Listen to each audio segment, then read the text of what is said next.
And in terms of him giving his wealth's rights, like wealth has a right upon it, what is the right that is in our wealth?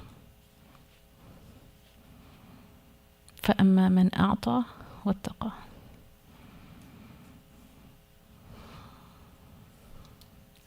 Zakat, yes. When we're giving zakat, it's very important to know that we're not giving sadaqah. This is not a charity that we're just being generous with, and we're like, look, I'm going to give my zakat because I want to be generous. This is like, it's not a suggested amount. There's an actual amount, and it is wajib, right? And it is an obligation to give the amount that is due, and it is the wealth of others that is mixed within our wealth. So when we're giving it, we're literally just returning the wealth to its proper owners. It's mixed within our wealth, so it's our job to make sure we remove the wealth that doesn't belong to us in the first place and give it back to people that it belongs to. That's how we need to see zakat. Nowadays, people, many times they'll ask if something, and I've talked about it before, forgive me if I'm like a broken record, but is this project zakat eligible? And it'll be like, some new addition to the masjid or something, like some new piece of building to add. And zakat goes to human beings. Okay, so if you want to, like, there's different categories of zakat. All of the categories are human beings. It goes from the hand of a human to the hand of a human. It is not for buildings.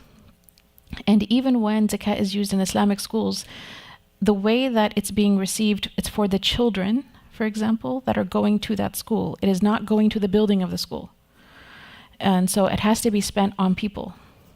Now, are there not fatwas in the 1980s that say, that only came out in the 1980s, that said that you can build mosques and things like that with it? Yes, there are fatwas that exist like that. And,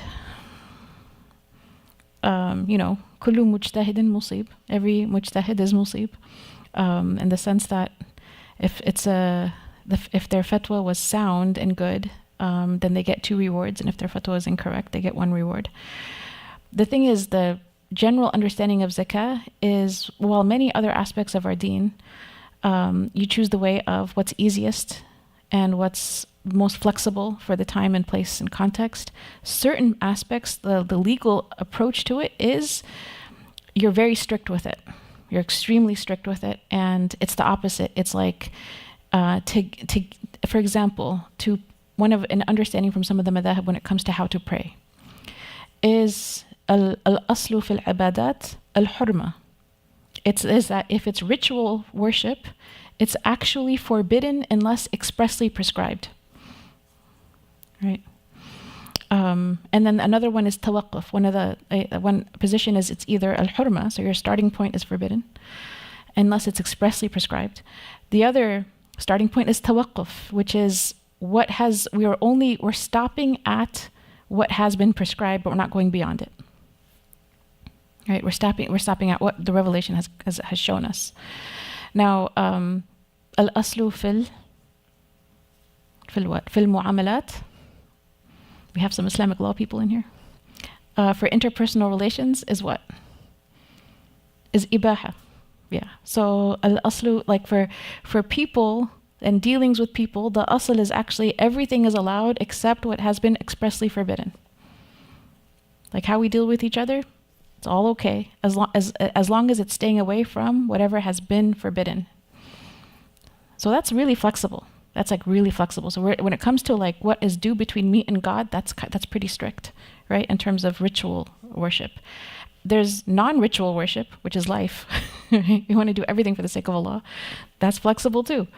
We're talking about ritual worship. Where does zakat fall? Is it mu'amalat or is it ibadat?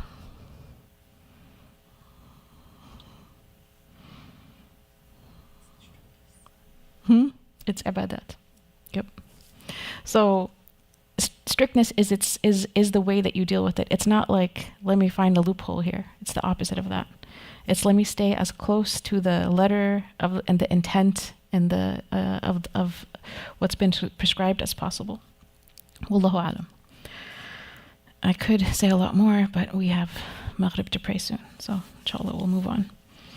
But this aspect of the one who gives, and Imam Ibn Ajib is saying his wealth's rights. So there are rights that The wealth of others is mixed with our wealth. And it's very important to know that this is not my money. This is their money. All I'm doing is returning it back to them. It's not mine to begin with. It's mixed in my money, but so it's my job to simply return it.